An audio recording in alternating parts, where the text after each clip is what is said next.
You know what time it is?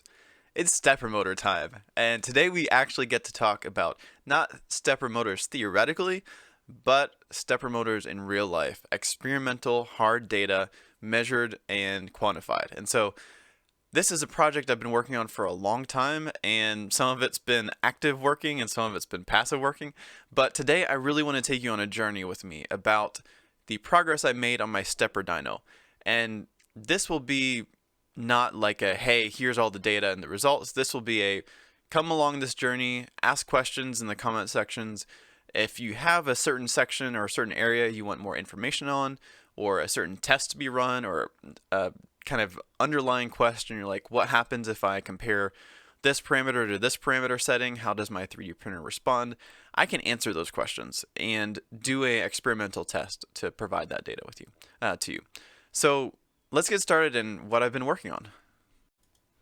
Now you may remember this plot from last year's video, and this is the theoretical model where you input the specifications for a specific motor, the inductance, resistance, phase current, all those different types of things, and then it will output a plot of the torque versus speed converted from rotational speed of the motor to physical speed of the 3D printer. And then it will plot the motor characteristics, all these lines kind of flat and then curving down, along with the torque required for your 3D printer, based on the tool head or moving mass and your acceleration. So really basic calculation. Everything's idealized because torque is perfectly flat until it falls off. But in this case, again, this is a great tool for rule of thumb. You can definitely tell that if I need to hit 1,000 millimeters per second at a certain acceleration, obviously none of these motors will work. If I need to hit 600, I have a lot of options, but I definitely don't want to use this green motor for a high-speed printer, but it might be great for some other thing, maybe sound. But you can get at least a high-level view on, is my motor good enough? The nice thing about this plot was that in general it was accurate. Maybe plus or minus 10%, but you could rely on it. If you needed a motor that could go up to 500 millimeters per second, and the plot predicted a certain model would be 600 or 700 millimeters per second, you could be pretty confident that your printer would do what you wanted it to. And that's really, fundamentally what a theoretical model should be. It should give you a direction, and it should be relatively accurate, but we're not going to expect it to be, perfect every single time. Now, next step after a theoretical model is going to be experimental data. And in this case, you should always go to the manufacturer first and see if maybe they have something that you're looking for that will answer the questions you need. So let's go to manufacturer. This is the common stepper motor used in Voron 3D printers. Since the beginning, this was kind of the default motor just because it's cheap and it works pretty well. But let's go down to the bottom here. We have a data sheet, and this has the resistance, inductance, all those parameters that are used for that Excel sheet to plot the different performance characteristics. And then we have the next one here, the torque curve. And this is fantastic because it tells us exactly what we're looking for, which is torque versus motor RPM at a specific set of conditions. However, I want you to notice that 2 amps of current is way higher than what we use for 3D printers. 24 volts, yeah, that's fairly common, but maybe Vez is looking to print at 2 meters per second and he wants to run 48 volts. This won't give him the information he needs. And then half stepping, most people don't use half stepping for 3D printers because it's so loud. And so we really want to understand probably how does 16 microstepping work. And then finally, this pull-out torque versus RPM. If you convert 750 RPM on the motor level to millimeters per second for a tool head, that only ends up being 500 millimeters per second, which is a fraction of what people are pushing these days. So while that manufacturer data is a great point of reference because their dyno is probably more accurate than mine, it would probably be good for me to compare my data with that specific motor with those specific settings to see if I come up with the same data. It doesn't give me enough information to go out and compare things like 16 microstepping versus half stepping or 1 amp of current versus 2 amp of current because it's just at that specific location or that specific set of data points. So that's really the point of this whole stepper dyno, is how do we manipulate the inputs and see how the output, the torque and speed, are impacted. So if I want to validate how a stepper motor works in a 3D printer, what better way than just to grab all the components of the controls for a stepper motor out of a 3D printer and use that as the basis of this dyno. And that's exactly what we're doing here. If you've ever used or built a 3D printer with the Klipper firmware, this configuration is going to look really familiar. The Raspberry Pi is running the Klipper host, and that is sending commands to the control board, which then tells the stepper driver to move the stepper motor by a certain amount of steps or micro steps. In this case, I don't have any other peripherals connected to the control board, except I believe I have a thermistor or two that's reading the temperature of the stepper driver and stepper motor, just so I can track those through the test. The nice thing about starting out with Klipper is that it's really easy to interface with a Python program in order to control the parameters we want. If you think about it, we want to control the stepper motor speed, we want to control the current, acceleration, and a few other parameters like reading those temperatures for the stepper motor. I'm using some really basic Python code to interface with the Klipper serial port. Here I can restart Klipper, set the current, configure the move parameter. So I'm using this as a manual stepper. I'm saying move for a certain speed and acceleration for a certain distance or time. And then I can read those thermistors back. In addition, I want to be able to change some of those configuration parameters the exact same way that you would when you're running your printer and optimizing your settings. And so here I have a parser that looks through the printer configuration and updates the microstep value for this stepper motor.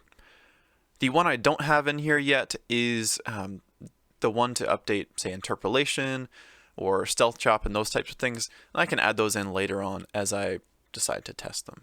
With just these few lines of code, we could iterate through a bunch of different conditions for speed, microsteps, and TMC driver current, and see if the stepper motor runs at all those conditions. We could sit there and manually track, hey, the stepper motor is actually rotating, or no, it's not. And we could just have the Python script do that for us. However, there's one thing we're missing, and that's actually supply voltage to the stepper driver. And yes, while I could just have a fixed supply voltage of 24 volts that's powering the control board, that would be really boring. I'm using the same power supply I used in the previous video, except there's more features that I didn't know about and better ways of interfacing with it. A user by Shaybox created a Raiden Python library, which allows us to interface directly with the power supply over USB. And this is amazing because instead of trying to sync up a CSV file after the fact, we can just directly interface with the power supply in our Python script. So as we're looping through speeds and currents and everything like that, we can also loop through voltages because we can set the voltage directly in our Python code. So we can iterate 12 volts, 24 volts, 36 volts, 48 volts, and then also read back the voltage setting to confirm that it actually applied properly, get the actual V output for the voltage, current, and power. And so we can pull all those in and add those to our data log, which is fantastic. So I highly recommend that. It's made my life so much easier. If we look back at the components of our test setup, we can see now that we can control all the parameters going into the stepper motor, which is fantastic. There's one piece of data that's kind of interesting though, because we can monitor the power supply voltage and current to the stepper driver so we know how much power is being consumed, but we don't have any information between the stepper driver and the stepper motor. So that's where oscilloscopes come in. So I purchased an oscilloscope, a current clamp, and voltage probes, and so we're going to be quantifying and measuring the voltage out of the stepper driver as well as the current actually flowing through a phase of the stepper motor real time during all these tests. This part ended up being probably one of the biggest effort required to capture all this data and process it and understand what's going on, because for every single test I'm essentially capturing an entire waveform through 4 full steps of the stepper motor, so that I'm capturing basically how that sine wave, I'm capturing a full cycle of it. And what's so cool is that we can actually see how the stepper motor responds to different settings and how it kind of the current through the stepper motor gets distorted as the back EMF from the stepper motor increases, as speed increases. And we can measure the RMS current through the stepper motor at a very fine resolution. So this is super exciting because it gives us a glimpse into how the different settings of a stepper driver actually affect the performance or the characteristics of the current, and also gives us glimpses into why certain motors might be better than others. In order to capture all the data from the oscilloscope for every single data point, so every single speed, voltage, current combination, essentially I use PyVisa, which is awesome. I didn't realize this was an option or was available, but it's super powerful. And so with this oscilloscope, you can actually configure a bunch of parameters like the X scaling or Y scaling, how many samples you're capturing, all those different types of things in order to make sure you're getting all the data points you need. And then you capture this massive set of data that can be hundreds of thousands or millions of data points long, and then you can convert it into an array that you can do math on. Let's stop and think about this for a second, because I think this problem is really fascinating, and so I'm kind of excited to share what I did. But you're trying to, so for this case, I'm trying to capture essentially one sine wave of data, and I want to capture it with the most resolution possible for my oscilloscope. So what that means is that I need a way of making sure that for every single test point, I am capturing essentially the maximum amount of samples I can get, while always making sure that the full sine wave is captured. So as your speed increases from 100 to 200 to 400 to 1,000 millimeters per second, that period of that sine wave is going to get shorter and shorter. As it gets shorter, you're going to want to capture more data in a short amount of time. And so as those values kept scaling, I kept tracking how much a period was in milliseconds. Then I kept adjusting the oscilloscope scale to make sure that I was capturing that appropriate amount of data. There's a lot of like back-end data or information about how the oscilloscope calculates how many samples it can take, and how many channels you have open and how many samples it can capture at a given capture event. And so I was able to work through all of that so that essentially I was able to target basically 500,000 samples for every single capture on both voltage and current into the stepper driver. And so those arrays then I could process and calculate RMS amperage, RMS voltage, and plot those in a plot, and then create GIFs from all of those plots to kind of create a sequence of how the waveform from current and voltage distorted over time as you increase from, say, 25 millimeters a second all the way up to 2,000 millimeters a second. So now that we've almost instrumented everything possible to actually measure what's going into the stepper motor, now we need to switch to the output side. So how much torque is being applied, how fast is the motor rotating, is it stalled or not, all those types of questions. I want to pause here and give a shout out to Alex Kennis. If you know who he is, he was making a lot of really interesting technical analysis YouTube videos on 3D printers back in like 2018 through 2021 timeframe. And his work on the TMC 2208 stepper driver and the attempt to measure torque and with stealth chop and spread cycle and all those different types of things. His video is really the source of why I'm doing this today, because it was such an interesting, fascinating question, and I wanted to get more data. I am using almost the same setup he is here. This is called a prony brake, where essentially the stepper motor shaft, it has a friction kind of slip fit here. He's clamping down these two pieces of wood onto the stepper motor shaft to vary load. And then this is essentially a moment arm that applies, the stepper applies torque to it, and then at a certain length it applies a force to this kitchen scale here. And then for every test, you can slowly increase this clamping force, which increases the torque or load on the stepper motor until it stalls out. And so I'm using a very similar contraption, but slightly more refined, though more complicated, so it's not completely done yet. So here is the CAD of the general setup I'm looking at right now. So if we hide these two components, we can get a little bit better look. First off, here's the stepper under test. In this case, I'm only able to test NEMA 17 right now. I'll test other sizes in the future. But the stepper is mounted in this carriage here that essentially has an axis that directly aligns with the axis of the stepper motor. And what this does is it actually allows the stepper motor to rotate freely back and forth. However, of course, the stepper motor has to get constrained somehow, so it's not spinning around.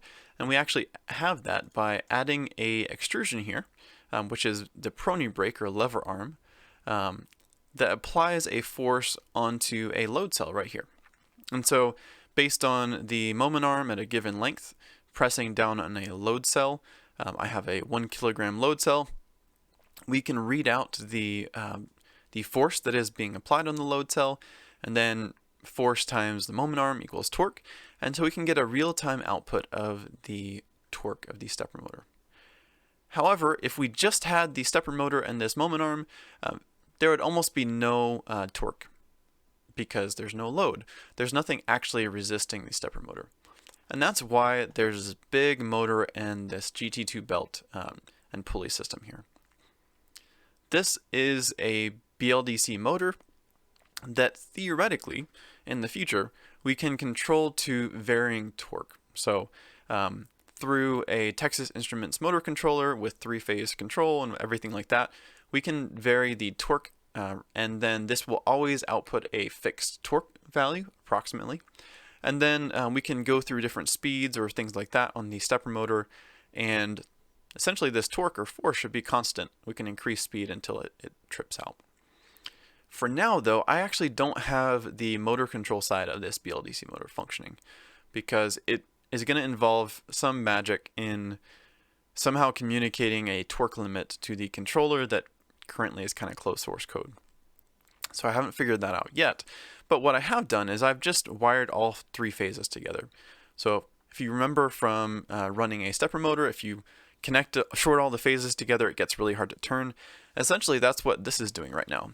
And so the faster this moves or rotates, the more torque or resistance it applies to the stepper motor. So it's a very linear function. At 0 speed, there's 0 torque, and then at high speed, the torque gets really high. So that's not unlike a 3D printer. And so for now, it's a good way of me testing out the rest of the system. So again, this motor applies or resists the speed or rotation of the stepper motor. And because the stepper motor can float, essentially the torque resistance from this load gets transferred through to the load cell here. So now going back to our system diagram, we can add 2 extra components. The load that resists the rotation for the stepper motor, and then the load cell that measures the torque. However, there's one thing missing here. And that one thing we're missing is an encoder. And while an encoder would be nice, I just haven't added it yet. And there's actually another trick we can do to figure out if the motor is stalled or not.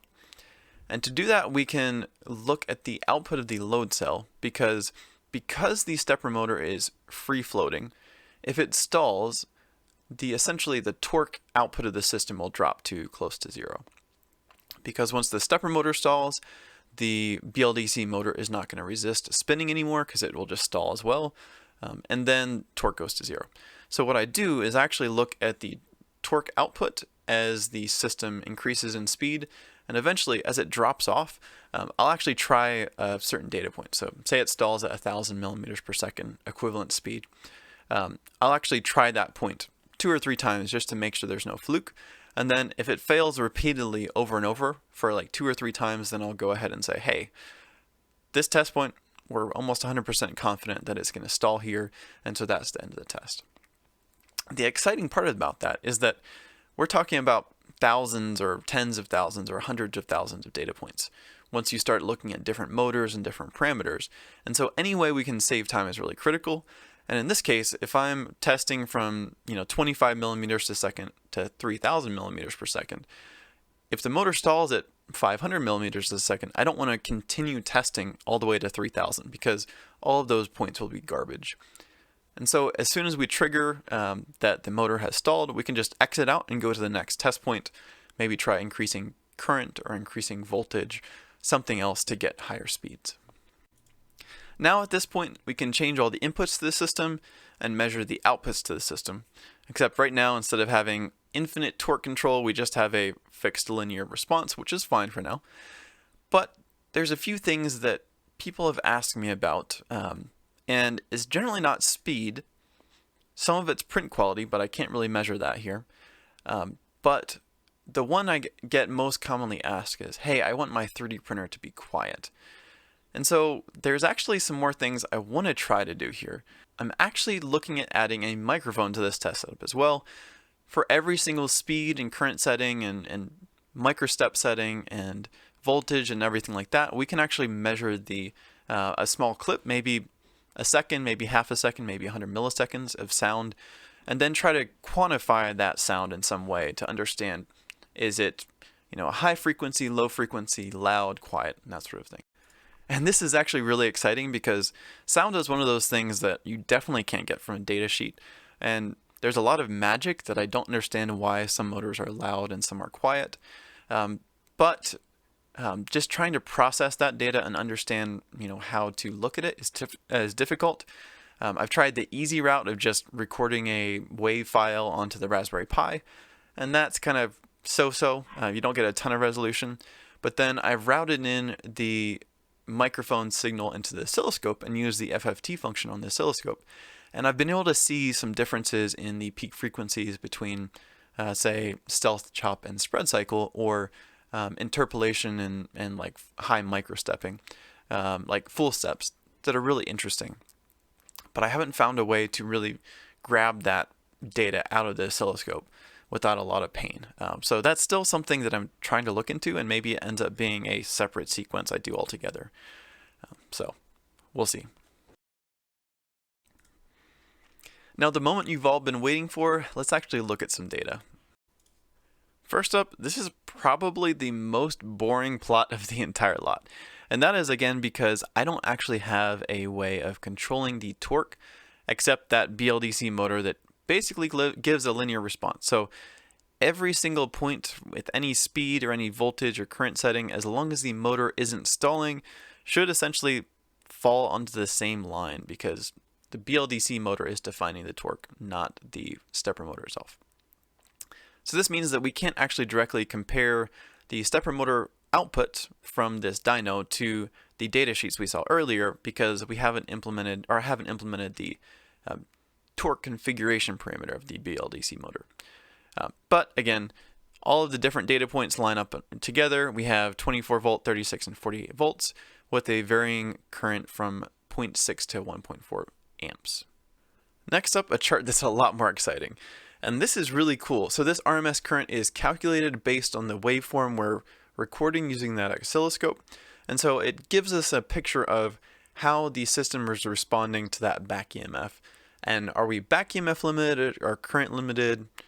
This is what's going to tell us that. So again, the same motor, same configuration. First thing, notice all the 0.6 amp settings at all three voltages all stall about the same points. So this would imply that if you're running 0.6 amps with these motors, then you're current limited at this point.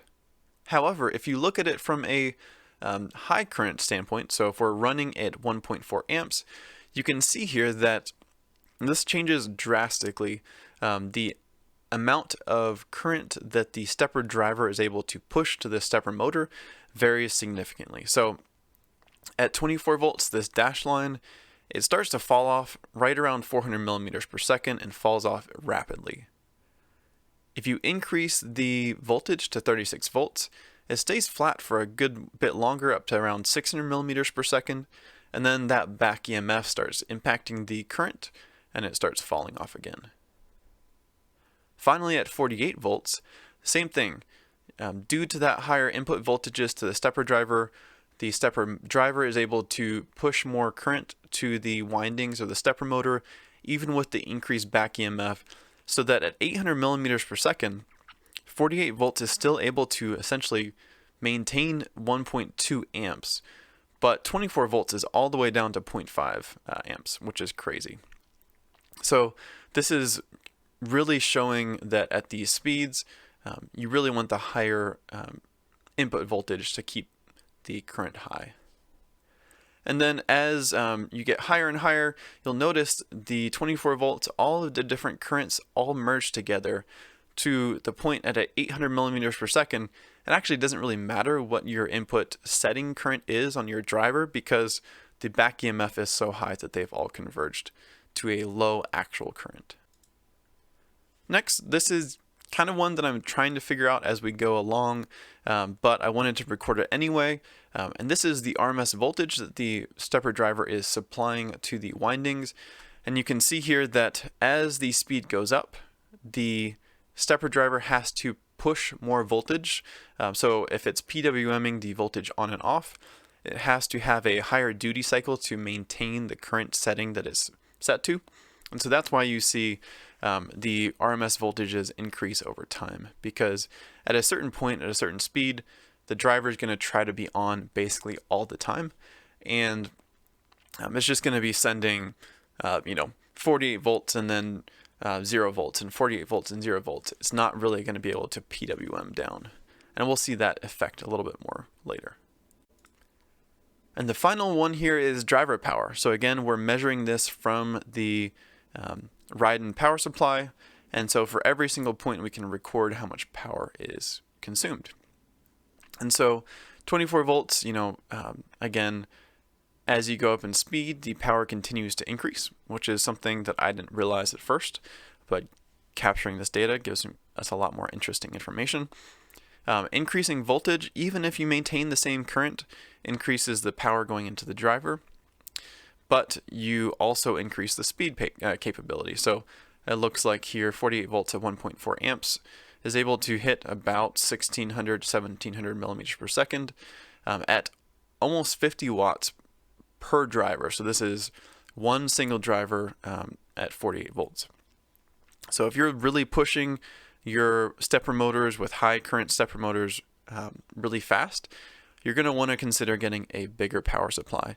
But if you're just driving that same stepper motor, the same current, the same voltage, but you're not really exceeding 600 millimeters per second, you don't really need that driver power because it's cut in quite down substantially. Then if you're running a slower printer or slower travels, slower print speeds at say 2.4 or 24 volts and 1 amp, you're really only needing to look in the 5 to 10 watt range per stepper motor. Okay, so here's where things start getting interesting. So this, as I mentioned before, is one full cycle, so 4 full steps of one phase of a stepper motor as it is increasing in speed. So we have the stepper motor type, we have microstepping, we have the voltage setting, current setting for this given test, and then the speed. And so each of these frames is one test point. And I realize I don't have a label here, but the yellow line is the current that is traveling through the winding, and then the blue line is the essentially driver voltage. So this is essentially showing that the driver is supplying constantly high voltage and PWMing on and off in order to maintain the current. And so you can see at the slower speeds when it increments down through that the PWM is quite substantial. It's turning on and off a lot. The entire side here is pretty much blue because it's constant PWMing the entire time. But as the speed increases, you get a lot more of this fixed value where it's just basically on the entire time because it's just struggling to meet the current target that it actually is supposed to hit. The other thing you can see here that's really interesting is you can actually see this current that is through the phase kind of being really choppy. And that is, again, because this is not a constant voltage, it is a PWMing current. And so anytime you turn current on and off, anytime you turn voltage on and off through a inductor or capacitor or resistor, that current is going to increase or decrease. And so these choppy waveforms are tied into these PWMs here. And what's really interesting there is that the smoothness of this sine wave really relates to the inductance. So the higher the inductance, the smoother the sine wave will be and the less choppy it will be, because inductance tries to stabilize current, so it is essentially constant. As the inductance of your motor drops, this sawtooth pattern becomes more and more severe. The inductance, or the back EMF, is also less, so you can hit higher speeds. But this kind of choppy pattern here does mean that potentially, if you had a zero inductance stepper motor and the current equaled this choppy voltage input, then your stepper motor would stall because the current would drop to zero at certain points. And when current is zero, torque is zero. And so then your motor would stall. There's a lot that goes into this, and we could probably talk about it for an entire separate video. But I just wanted to at least give you a taste of the data we have so that you can ask questions and figure out what you want to learn more about. Anyway, thanks for watching if you've watched this far. I really had a lot of fun testing and creating all this stuff. And again, this is just the tip of the iceberg. I wanted to share with you what was possible and what measurement things we could measure. So if you want to learn more about how the waveforms of the stepper motor changes with microstepping, or some more of the advanced driver tuning parameters and how that affects performance, anything else like that, just feel free to let me know. Again, I have limited time, so I won't be able to get to everything, but if there's something easy I can knock out and do a quick test and make a video on it, who knows, maybe that'll be something I can do. So again, hope you enjoyed it, and feel free to ask any questions in the comment section. Thanks. Bye.